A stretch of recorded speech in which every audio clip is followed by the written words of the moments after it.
pessoal! Estamos de volta ao nosso curso de cálculo. No encontro passado, estudamos as definições precisas de limite. Hoje, vamos ver continuidade e o teorema do valor intermediário. O microscópio óptico mostrado na figura pertence ao Laboratório de Metalografia do Instituto Federal de Pernambuco. Então, nesse laboratório, são realizados diversos ensaios macrográficos, onde observa-se olho nu ou com aumento de até 50 vezes, e também ensaios microscópicos, onde é utilizado esse microscópio óptico.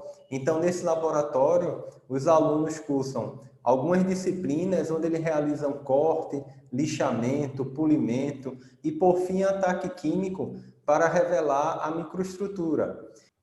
Também, aqui ao lado, temos fornos.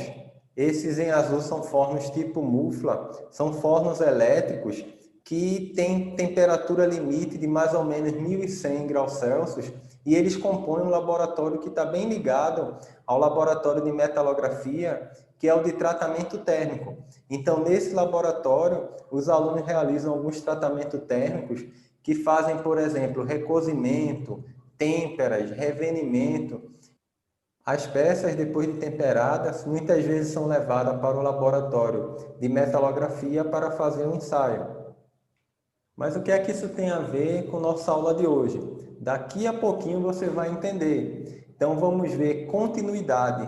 Nós dizemos que uma função f ela é contínua em um certo número a, quando o limite, quando x tende a a dessa função é igual à função nesse número. Então, para que isso aconteça, três condições são necessárias. Primeiro, f de a tem que estar definida, ou seja, f de a tem que fazer parte do domínio da função. O limite, quando x tende a de f de x, ele precisa existir. E, por fim, esse limite, quando x tende a da função f, precisa ser igual à função nesse mesmo ponto. Quando isso acontece, nós dizemos que essa função é contínua em um número a.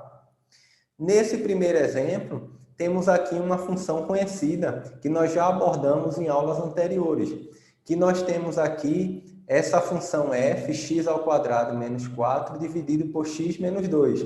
Observe que no gráfico, a função não está definida para x igual a 2, ok? Porque não faz parte do domínio. O domínio dessa função são todos os números reais, menos esse número 2. Então, se nós quisermos determinar f em x igual a 2, ele não existe, uma vez que não faz parte do domínio, e aí não atende à nossa primeira condição de continuidade em um número.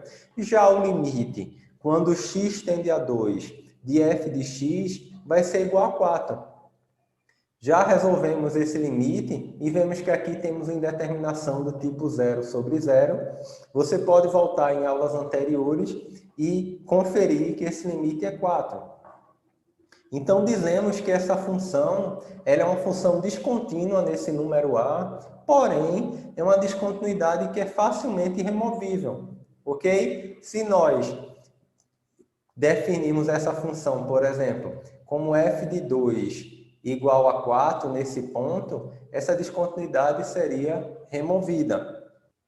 Temos agora essa mesma função nessa figura, só que quando x é igual a 2, nós definimos aqui que f de x é igual a 6. Ou seja, no ponto x igual a 2, nós temos aqui uma bolinha fechada dizendo que f de x é igual a 6. Então, agora, f de 2 existe, porque faz parte do domínio. Então, podemos dizer que f de 2 é igual a 6 e passaria no nosso primeiro teste, porque f de 2 ele existe. Mas, se formos fazer o limite quando x tende a 2 dessa função, continua sendo 4, ok? O limite existe, porém, esse limite é diferente do valor de f de 2. Então, essa função também não é contínua. Ela possui uma descontinuidade removível. E, por fim, temos aqui a função f de x igual a x mais 2. Observe que agora o domínio é real. Se quisermos f de 2 é igual a 4. E se fizermos o limite dessa função quando x tende a 2 Substituindo aqui, ficaria 2 mais 2 igual a 4. Então, agora, a função no ponto x igual a 2, ela existe, é igual a 4, e o limite também existe, é igual a 4. Quando esses dois valores são iguais, nós dizemos que a função é contínua nesse número 2, ok? Em um número A, que seria o nosso número 2. Vamos ver uma outra função bem conhecida nossa, que é a hipérbole equilátera, também chamada de função recíproca. Nessa função, nós estudamos quando vimos tanto as assíntotas horizontais como as assíntotas verticais. Lembram que o limite, quando x tende a zero pela direita, nós vemos pela direita dessa função, ela tende para mais infinito. Já se nós viemos pela esquerda, pertinho de zero, ela vai tender para menos infinito. Logo, o limite nesse ponto, x tendendo para zero, ele não existe, ok? Então, f de zero também não existe, porque não faz parte do domínio, uma vez que o domínio dessa função são todos os valores reais, com exceção do zero. Então, temos que o f de zero não existe e o limite também não existe.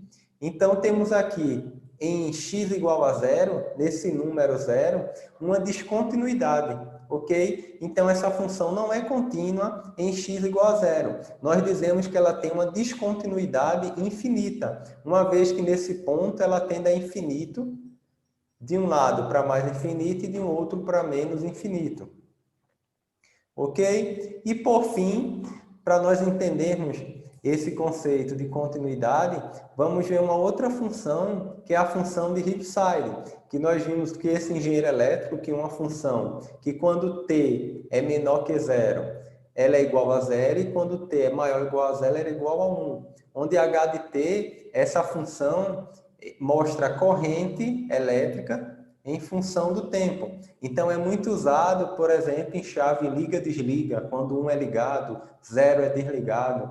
Então, se você observar, o limite de x tendendo a zero pela esquerda dessa função, a esquerda de zero vai ser 0. Já pela direita de zero vai ser 1.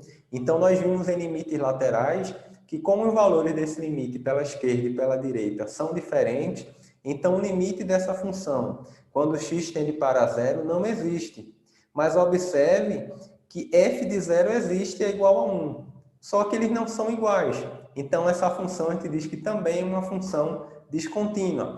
Está aí um exemplo de uma descontinuidade em saltos, ok? Nós dizemos que essa função ela é descontínua em saltos, ok? Porque ela dá um salto. Também é chamada de função degrau, né?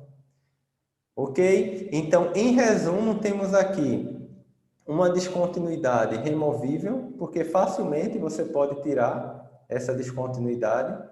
Uma descontinuidade infinita para a função y igual a 1 sobre x. E a descontinuidade em saltos, quando você salta de um valor, por exemplo, de um 0 para um valor 1, quando x tende para a esquerda e pela direita. Também em continuidade, nós temos aqui a função modular, que é uma função também já conhecida nossa, f de x igual a módulo de x menos 2. Nós temos aqui que quando y é igual a 0, o x é igual a 2. Então, nesse ponto aqui, x é 2 e y é 0. Observe que os valores da imagem dessa função estão sempre acima do eixo x, uma vez que é uma função modular. Ok? Então, ela é composta de duas outras retas, x menos 2 à direita, quando x é maior que 2, e menos x menos 2, quando x é menor que 2. Ok? Se nós fizermos f de 2 aqui nesse ponto 2, temos que f de 2 é igual a 0. Ok? Já o limite no ponto x igual a 2, observe que tanto pela esquerda como pela direita, ele tende para 0 aqui no ponto x igual a 2. Você vem descendo aqui o valor de y, em ambos os lados tende para 0. Como f de 2 é igual ao limite da função quando x tende para 2, nós dizemos que essa função modular é uma função contínua em x igual a 2. Vamos testar a continuidade para o número x igual a 6. Quando x é 6, se substituirmos na função, ficaria 6 menos 2, 4, que está aqui no gráfico. Então, f de 6 igual a 4. Se fizermos o limite também tanto pela esquerda como à direita de 6, de x igual a 6, quando esse limite tende para 6, também será o valor 4. Então, vemos que essa função é contínua nesse número, uma vez que o limite, quando x tende a 6, de f de x é igual a f de 6. Nós vamos estender esse conceito de continuidade em um número para o conceito de continuidade em um intervalo. Nós temos aqui um intervalo fechado de 2 a 6. Então, no gráfico, nós temos aqui de x igual a 2 a x igual a 6. Então, nós temos agora um intervalo. Será que essa função é contínua nesse intervalo de 2 a 6? Para verificar, é bem simples. Nós vamos fazer f de a, ok? F de a da função módulo de x menos 2 ficaria, substituindo x igual a A, ficamos com A menos 2. Mas observe que entre 2 e 4, ok? Essa função vai ter números positivos. Se você substituir aqui, por exemplo, x igual a 3, 3 menos 2 é 1. É positivo já, não precisa fazer o módulo. Se você faz 4, 4 menos 2 é 2, também já é positivo, não precisa fazer o módulo. Então, eu poderia tirar da barra do módulo. Já se fosse antes de 2, por exemplo, você coloca aqui 1, 1 menos 2 daria menos 1. Então, teria que pegar o módulo de menos 1, que seria 1. Mas aqui, como é maior que 2, eu não vou precisar usar o módulo, ok? Então, f de a é igual a menos 2. E vamos fazer o limite quando x tende a dessa função. Se a gente fizer o limite dessa função de pontos de números nesse intervalo de 2 e 6, também será o limite quando x tende a de x menos 2. Ok, nós podemos tirar também a barrinha do módulo. Substituindo a, ficamos com a menos 2, uma vez que essa função não tem nenhuma indeterminação. Ok? Então, vemos que o limite quando x tende para a dessa função f de x é igual a f de a. Então, dizemos que essa função ela é contínua nesse intervalo. Por quê? Uma função é contínua em um intervalo se for contínua em todos os números desse intervalo. Então, nesse caso, no intervalo de 2 a 6, essa função é contínua em todos os números, em todos os valores de x pertencentes a esse intervalo. Então, vamos considerar agora duas funções f e g, que elas são contínuas em um número a. Se elas são contínuas em a soma dessas duas funções também é contínua nesse mesmo número a, assim como a diferença dessas funções também é contínua nesse número a. O produto da função f vezes a função g e também a divisão serão contínuos em a. O detalhe é só na divisão que g de a precisa ser diferente de zero, porque nós não podemos dividir por zero.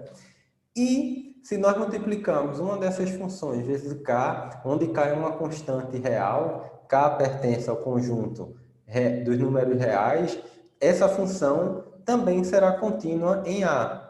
Ok? Vamos fazer um exercício e vamos descobrir o valor de a e b nessa questão para que a função g seja contínua para qualquer valor de x. Ok? Então, nós temos aqui alguns pontos em que podem ter problemas nessa função. Ou seja, no ponto 0 e no ponto 1. Então, nós vamos verificar a continuidade dessa função exatamente nesses pontos. Vamos fazer o limite da função f de x quando x tende a igual a f de a, como nós vimos anteriormente. O único detalhe é que agora estamos trabalhando com a função g. Então, você pode substituir f de x por g de x e f de a por g de a. Ok? Então, vamos fazer g de 0. Quando x é igual a 0, g de 0, que é a nossa função, vamos substituir 0 nessa primeira equação. Então, ficamos com a cosseno de 0, mais 2b, a exponencial na base e de Euler, é elevado a 0. Lembrando que e elevado a 0 é igual a 1, e o cosseno de 0 também é 1. Então, ficamos com a vezes 1 igual a e 2b vezes 1 igual a 2b. Então, temos g de 0. Mas, para que essa função seja contínua nesse número, o limite pela esquerda tem que ser igual ao limite pela direita. E tem que ser igual a esse valor em 0 da função. Uma vez que o limite pela esquerda é igual a g de 0, porque se nós substituirmos aqui pela esquerda vai dar o mesmo valor, nós precisamos forçar que o limite pela direita seja igual ao limite pela esquerda, que seja igual a g de 0. Então, fazendo o limite pela direita da função g, nós vamos dizer que é igual a g no ponto x igual a 0, que nós já temos que é a mais 2b. Então, substituindo agora nessa função aqui do meio, uma vez que ela vale de 0 com intervalo aberto até 1 com intervalo fechado, então pela direita seria essa função, vamos substituir o 0, então ficaríamos com 0 ao quadrado mais 3a menos b. Tem que ser igual a g de 0, que é igual a mais 2b. Então temos que 3a mais b vai ser igual a mais 2b. Se passarmos o b menos b para o segundo membro, ficamos com 2b mais b, 3b, e o a passando para o primeiro ficaria 2a. Então, 2a é igual a 3b, então também podemos dizer que 3b é igual a 2a. Logo, b é igual a 2a dividido por 3. Vamos calcular agora, para o ponto, para o número x igual a 1, g de 1. G de 1 também está definida, só que para essa mesma função, x ao quadrado mais 3a menos b. Vamos substituir 1 no lugar de x, ficamos com 1 ao quadrado mais 3a menos b, o que ficaria 1 mais 3a menos b. E vamos fazer agora o limite também pela direita, uma vez que se formos fazer a esquerda de 1, vai dar o mesmo valor. Então, vamos forçar que o limite dessa função, quando x tende para 1 pela direita, tem que ser igual a g de 1. Quando esse limite tende para 1 pela direita, nós vamos usar essa equação, que é a raiz quadrada de 3x ao quadrado mais 13. Como não é um limite indeterminado, vamos substituir diretamente. Então, substituindo 1, ficamos com 3 vezes 1 ao quadrado mais 13. Então, seria a raiz quadrada desse número igual a 1 mais 3a menos b, que nós tínhamos obtido g de 1. Ok? Essa raiz, vamos ficar com 1 ao quadrado é 1 vezes 3, ficaria 3 mais 13. A raiz de 16, que é 4, igual a 1 mais 3a menos b. Passando 1 para o primeiro membro, ficamos com 4 menos 1, 3. Então, podemos dizer que 3a menos b é igual a 3. Ficamos com um sistema de equação do primeiro grau com duas variáveis, onde nós já isolamos aqui o valor de b. b é igual a 2a sobre 3. Então, vamos substituir b nesta equação. Então, substituindo o valor de b, temos que 3a menos b é igual a 3. Logo, 3a menos 2a sobre 3 igual a 3. O mínimo múltiplo comum, temos apenas o 3, então seria 3. 3 vezes 3 ficamos com 9a, menos 2a, e 3 vezes 3 ficamos com 9. 9a menos 2a seria 7a igual a 9, então dizemos que a igual a 9 sétimos. b seria 2a sobre 3. Então, 2 vezes 9 seria 18, e 3 vezes 7, 21. Então, ficamos com 18, 21. Podemos simplificar por 3, então dizemos que b é igual a 6 sétimos. Então, se a for igual a 9 sétimos e b igual a 6 sétimos, essa função é contínua em seu domínio. É contínua para qualquer valor de x, para um x qualquer pertencente ao seu domínio. Falando em domínio, é bem interessante que os seguintes tipos de função são contínuas para todos os números de seu domínio. Se você observar, as funções que são descontínuas no ponto, aquele ponto não faz parte do seu domínio. Então, podemos dizer que essas funções são contínuas em seu domínio. Mas que funções? As funções polinomiais são contínuas em seu domínio, as funções racionais, as frações, as funções que têm raízes, que são as funções irracionais, as funções exponenciais.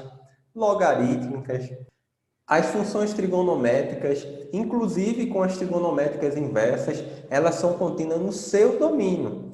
Aí você pode estar lhe perguntando, mas se uma função é composta de várias outras funções, como aqui, temos um produto de funções, uma função com raiz, uma função trigonométrica cosseno, a função logaritmo natural de x, a função exponencial elevada a 2x, dividido por x menos 2, uma função polinomial. Então, em que pontos essa função seria contínua? A resposta sempre será, né? Essas funções são contínuas no seu domínio. Então, basta tirarmos o domínio dessa função, que seria a interseção do domínio de cada função feita separadamente. Observe que em cima temos um produto de funções dividido por uma outra função. A raiz de x ao quadrado menos 9, ela não pode ser negativa, porque não pertence ao conjunto dos números reais. Então, para que ela seja positiva, ela tem que ser menor que menos 3 e maior que 3. Lembram de na equação? Quando é que essa função seria maior ou igual a zero? Quando você encontra as raízes, você resolver essa equação, vai encontrar duas raízes, que seria mais ou menos 3, e antes da primeira raiz é positivo o sinal, e depois seria também positivo. Entre as duas seria negativo, que é o que nós não queremos. Nós queremos que o sinal dessa função seja positivo, ok? Não pode ser negativo, porque não tem raiz quadrada de número negativo, raiz real, ok? Já a função cosseno é uma função que possui domínio real, ou seja, ela é definida para qualquer valor de x real. Então, temos aqui na reta que ela é válida para qualquer valor real. Já ln de x, nós vimos que a base dos logaritmos tem que ser maior que zero e tem que ser diferente de 1. Mas o domínio dessa função, x, tem que ser sempre um número positivo, sempre um número maior que zero, ok? Observe que o intervalo aqui é um intervalo aberto, porque não pode ser zero. É composto apenas por valores maiores que zero, ok? Já aqui em menos 3 e 3 que vimos anteriormente, como está no numerador, pode ser zero, ok? Então, por isso nós colocamos a bolinha fechada. E a função exponencial também é definida para qualquer valor real. O domínio dela são todos os números reais. Lembram na aula passada que nós falamos de limites infinitos no infinito, que quando o x tende para mais infinito, essa função exponencial também tende para mais infinito, ok? Então, exponencial seria todos os números reais, e embaixo é uma função polinomial que também o domínio é real. Como ela está no denominador, são todos os números reais, só não pode ser o 5. Então, nós vamos excluir o 5. Então, como ela está no denominador, são todos os números reais, exceto o 5. Por isso que o intervalo está aberto. Para nós descobrirmos o domínio dessa função f de x, vamos fazer agora a interseção de todos esses valores. O que é que tem em comum? Por exemplo, antes de zero, a função ln de x não está definida. Então, toda essa parte aqui não faz parte da interseção. Por quê? Em conjunto, vocês estudaram que a interseção é que é comum a todos os conjuntos. Então, menor que zero não é comum aqui para ln. Mas depois de zero, sim. Mas observe que depois de zero é comum para ln de x e para cosseno de x. Mas até 3 não é comum para essa função que tem a raiz de x ao quadrado menos 9. Só é comum para ela a partir de 3, que é onde começa a nossa interseção de todas as funções. 3, um intervalo fechado, e vai até 5, intervalo aberto, e depois de 5, pertence a todas, né? Então, x maior que 5 faz parte do domínio de todas as funções separadamente, desse produto de funções. Então, nós podemos dizer que o domínio dessa função f, em 3 seria fechado, já em 5 seria aberto, então seria de 3 a 5, intervalo fechado em 3 e aberto em 5, unido com outro intervalo, que seria de 5 aberto a mais infinito.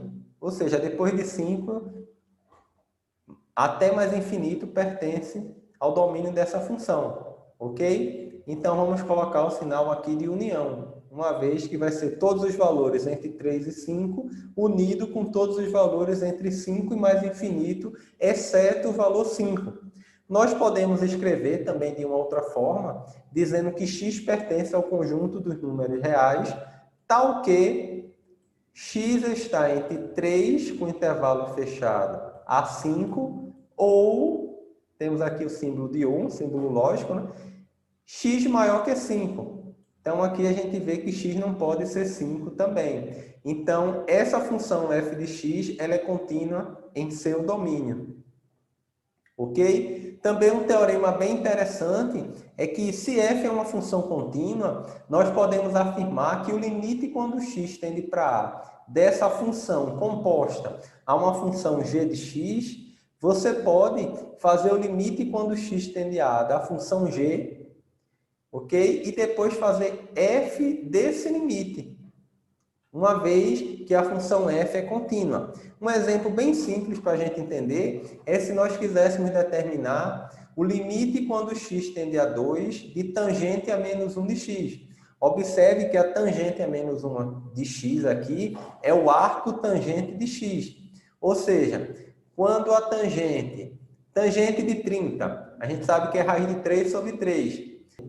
Tangente a menos 1 de raiz de 3 sobre 3. Seria um ângulo cuja tangente é raiz de 3 sobre 3, que seria 30 graus ou π sobre 6 radiano. Então, nós aqui vamos aplicar essa propriedade de função contínua, uma vez que a função inversa da tangente é uma função contínua. Ok? Nós vimos essa função quando estávamos trabalhando com assíntotas horizontais. Se nós temos aqui o limite quando x tende a 2 de tangente a menos 1 dessa função, nós podemos fazer logo o limite da função para depois fazer a tangente a menos 1 de x, ok? Para fazer o limite dessa função, observe que ela é uma indeterminação. Se nós substituirmos 2 no numerador e no denominador, vai dar uma indeterminação do tipo 0 sobre 0.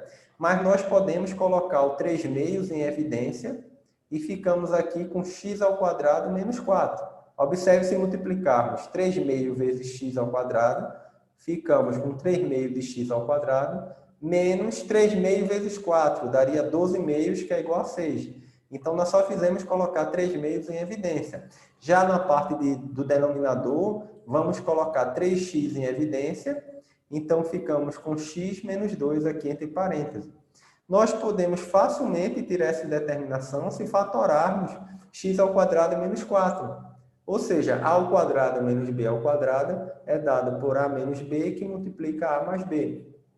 Se nós fizermos esse produto, ficaria o quadrado do primeiro, x ao quadrado, menos o quadrado do segundo, 2 ao quadrado igual a 4.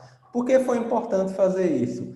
Porque quando x tende a 2, está bem pertinho de 2, mas não é 2, você pode simplificar x menos 2 com x menos 2, ok? E ficamos com o limite quando x tende a 2 de 3 meios de x mais 2 dividido por 3x. E aí, esse limite não é mais indeterminado. Nós podemos substituir diretamente x igual a 2 na função. Então, ficamos com 3 meios de 2 mais 2, 4, o que daria 4 vezes 3, 12, dividido por 2, 6. E no denominador também ficamos com 3 vezes 2, 6. Então, ficamos com a tangente de x a menos 1, ou seja, a função inversa da tangente, 6 sobre 6. Ou seja, o arco tangente de 1. Onde é que a tangente é 1? Em 45 graus, porque a tangente de 45 é igual a 1. Ou π sobre 4, trabalhando com radiano. Então, um problema bem simples de continuidade, que é bem legal essa propriedade, né? Quando f é uma função contínua, nós podemos afirmar nesse teorema que a função, o limite, quando x tende a de uma função composta, né? Você pode fazer a função do limite quando x tende a dessa função g. Okay? Os tratamentos térmicos possuem diversas aplicações na engenharia, como, por exemplo, para um aço SAE 1045, que possui um médio teor de carbono, esse aço ele pode ser temperado, pode sofrer um tratamento térmico chamado de têmpera, onde ele é aquecido em um forno até uma temperatura adequada e depois sofre um resfriamento brusco, rápido, normalmente em água ou óleo. Então, por exemplo, suas propriedades mecânicas são alteradas, como a dureza. O valor da dureza aumenta muito. Então, esse tratamento é muito utilizado para materiais ferrosos, mas existem tratamentos térmicos também para materiais não ferrosos. Além dos tratamentos termofísicos, nós temos também os termoquímicos. Eu gostaria que você fizesse uma pesquisa e colocasse lá nos comentários do vídeo, falasse sobre um tratamento térmico com alguma aplicação que você conhece. Então, deixa lá nos comentários que eu estou aguardando alguma aplicação e explica lá um tipo de tratamento que você conhece. Eu vou apresentar agora um estudo que foi realizado na Universidade Federal de Pernambuco, onde foi feito um tratamento termomecânico.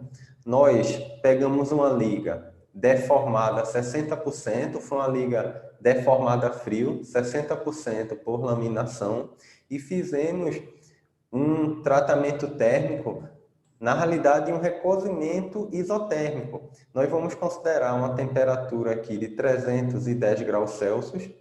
À medida que você faz um recozimento isotérmico, ele vai recuperando as suas propriedades. Ou seja, o material tem uma deformação pequena, porque ele está encruado. À medida que você faz um tratamento de recozimento, quanto maior o tempo desse recozimento, mais o material vai ficar livre de deformação e vai poder se deformar mais. Ou seja, o recozimento é muito importante, porque ele restaura as propriedades do material que tenha sido deformado a frio. Ou seja, o material está encruado e ele vai, à medida do tempo, ficando livre dessa deformação. Em geral, esse recozimento ele é dividido em 3 partes, que seria a recuperação, seria uma primeira etapa, depois vem a recristalização e, por fim, o crescimento do grão. Nós vamos mostrar um estudo que fez uma cinética de recristalização, ou seja, que é a parte lá do recozimento que restaura as propriedades. A microestrutura deformada plasticamente passa a ter seus grãos livres de deformação na recristalização, que pode ser total ou parcialmente, afetando e muito as propriedades mecânicas. Então, temos aqui a função da fração recristalizada. À medida que você passa mais tempo nesse recozimento, a fração que recristaliza é maior. Essa fração varia de 0 a 1 ou até 100%. Nós temos aqui um gráfico da fração recristalizada em percentual. E aqui no eixo das abscissas, o tempo em segundo, ok? Mas para diminuir essa escala, nós usamos o ln, então é uma escala logarítmica. Então temos aqui essa função e ela é uma função contínua, que faz parte do nosso assunto de hoje. Uma dica bem legal de função contínua é que você consegue traçar o gráfico dela sem tirar o lápis do papel. Então essa curva mostra a fração recristalizada obtida a partir dos alongamentos. Com os alongamentos nós obtivemos as deformações em função do tempo, ok? Para uma temperatura de 310 graus. Nós realizamos o estudo numa liga de alumínio A8023, é uma liga do sistema alumínio, ferro, manganês, e as frações recristalizadas foram calculadas indiretamente a partir de suas propriedades.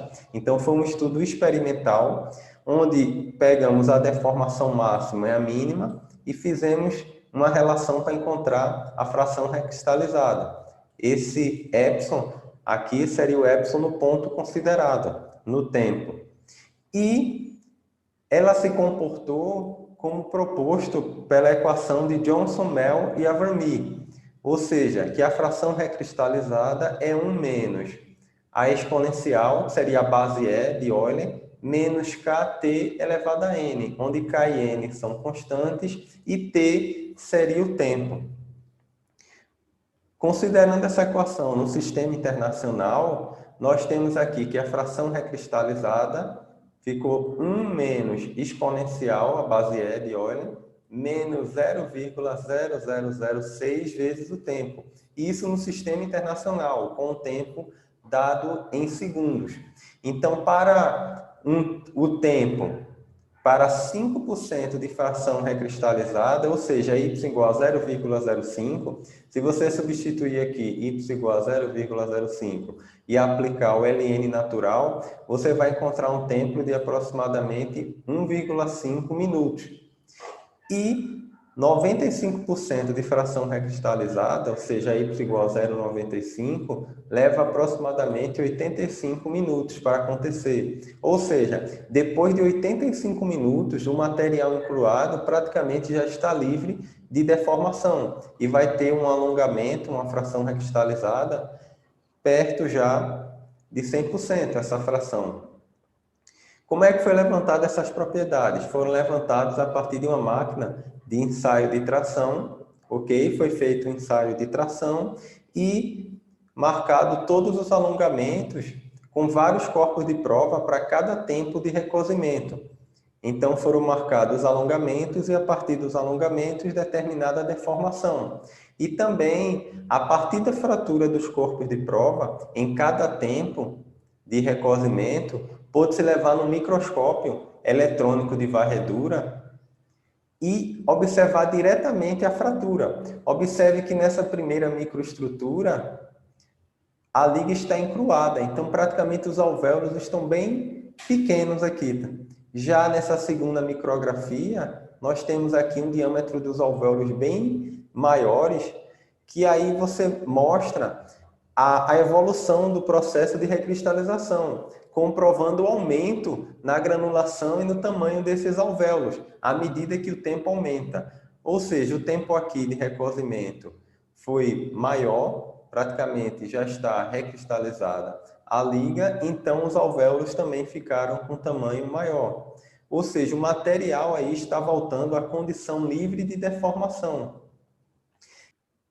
Eu vou deixar na descrição desse vídeo um estudo que mostra a influência do tempo de recozimento sobre a morfologia da fratura e recristalização na liga de alumínio AA8023. Então, se você quiser aprofundar sobre esse assunto, que vocês vão estudar no futuro, vou deixar lá na descrição esse artigo e você pode comentar nos vídeos alguma curiosidade, alguma dúvida que você ficou, ok?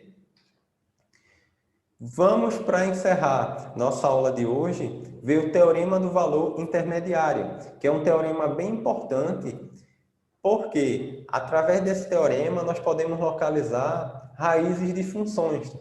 Vamos supor que uma função f ela é contínua. Então, para aplicar esse teorema, essa função tem que ser contínua no intervalo fechado AB. Então, temos aqui um intervalo entre A e B de uma função contínua. Ou seja, você pode traçar o gráfico sem tirar o lápis do papel. Vamos considerar um número n que está entre A e B, entre f de A e f de B. Então, vamos considerar um número n aqui que está entre f de A e f de B. E observe que f de A tem que ser diferente de f de B, porque senão o número n estaria também em cima desses pontos.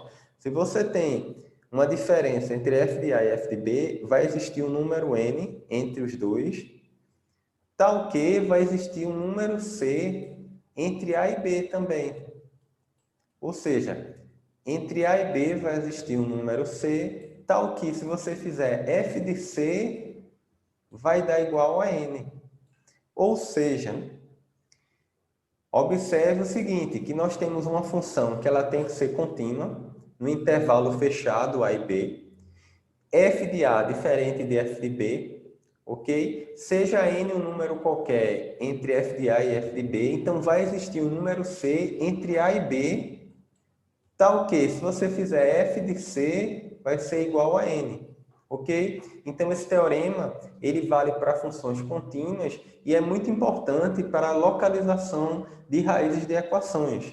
Nós vamos considerar uma equação de quarto grau, f de x igual a x à quarta mais x menos 3, essa função de quarto grau, nós vamos tentar verificar se existe uma raiz nesse intervalo entre 0 e 2, ok? Então, como essa função é uma função contínua, é uma função polinomial, Se nós temos aqui, fizermos x igual a zero, quando substituirmos x igual a zero, f de x será menos 3. Observe que essa função deu negativo. Se eu substituo agora 2, f de x vai dar 15. O que é que isso mostra para a gente? Que f de x era negativo e passou a ser positivo. Onde f de x é igual a zero, é onde justamente está a raiz da equação. Então, está me dizendo que se variou, f de x era negativo e depois ficou positivo, no intervalo de 0 a 2, é porque passou no zero da função. Então, entre 0 e 2 existe uma raiz. Ok? Então, esse teorema é legal por isso. Ok? Então, justamente vai ter uma raiz entre 0 e 2. Se você quiser determinar essa raiz em função de determinada precisão que você queira, por exemplo, se eu coloco agora 1, você vai ver que continua negativo. Então, eu concluo que a raiz não está entre 0 e 1. Ela está entre 1 e 2. Quando eu coloco 1,5, agora já fica positivo, um valor menor que 15. Ou seja, essa raiz com certeza vai estar entre 1 e 1,5. Então, você reduziu o intervalo. Então, eu já sei que essa função tem uma raiz entre 1 e 1,5. Se você agora restringe mais ainda esse intervalo, quando nós fazemos 1,3, vai dar 1,15 f de x. Então, eu sei que vai ter uma raiz entre 1 e 1,3, porque saiu de negativo para positivo. Se você agora restringe para 1,2, já deu 0,27. Então, eu sei que essa raiz está entre 1 e 1,2. É um processo bem lento, bem interativo, mas você consegue estimar para funções que são difíceis. Por exemplo, função de primeiro e segundo grau, você tem as fórmulas e pode determinar facilmente em segundo grau pela fórmula de Bhaskara. Já terceiro e quarto grau, as formas de determinação são bem complicadas, até mesmo para decorar. Então, geralmente, ninguém usa. Quando você tem uma função de terceiro grau, normalmente, você tenta chutar uma raiz e depois aplica o dispositivo prático de Briot e Ruffini para descobrir as outras duas. Mas, se essas raízes todas não são números inteiros, fica muito difícil chutar uma raiz que realmente um número que seja a raiz da função. E acima de quarto grau não tem nenhuma forma. Normalmente nós recorremos a softwares como o MATLAB, que tem lá no laboratório do Instituto Federal. Nós utilizamos e encontramos as raízes da equação. Ok? Então, uma das raízes dessa equação, para confirmar, eu fiz utilizando um software. A gente viu que estava entre 1 e 1,2, então ela seria 1,164035, que ainda continua. Então, fazer isso na mão seria muito difícil, dependendo da equação. Então, nós recorremos a métodos computacionais ou softwares que nos ajudam a encontrar essas raízes. Ok? Também existe outra raiz real, que é de menos 1,45, que está fora desse intervalo, mas então tem duas raízes. Mas observe que como a equação é de quarto grau, ela possui 4 raízes. Nós encontramos duas reais, mas essa equação ela vai ter também duas raízes complexas. Como vocês viram lá em álgebra, no terceiro ano do ensino médio, são duas raízes conjugadas. Quando a função tem uma raiz complexa, o conjugado da raiz também vai ser raiz dessa equação. Então, sempre que tem uma raiz complexa, ela vem aos pares, ou seja, ou 2, ou 4, ou 6 raízes. Então, para essa equação de quarto grau, como temos duas raízes complexas, vai ter duas reais. Mas nós poderíamos ter até 4 raízes reais. Ou nenhuma raiz real e 4 raízes complexas. Mas observe que nós não poderíamos ter uma raiz real e 3 complexas, porque as raízes complexas sempre vêm aos pares. Ou seja, se uma raiz é complexa, o conjugado dela, trocando o sinal aqui da parte imaginária, também será uma raiz. Agora é com vocês. Pega lá o teu livro-texto que está na descrição do vídeo, resolve o máximo de exercício possível dessa parte de continuidade, teorema do valor intermediário, que na próxima aula nós estamos começando uma nova etapa do nosso curso, vamos entrar em derivadas. ok? Então, até a próxima aula. Paz para todo mundo e até mais.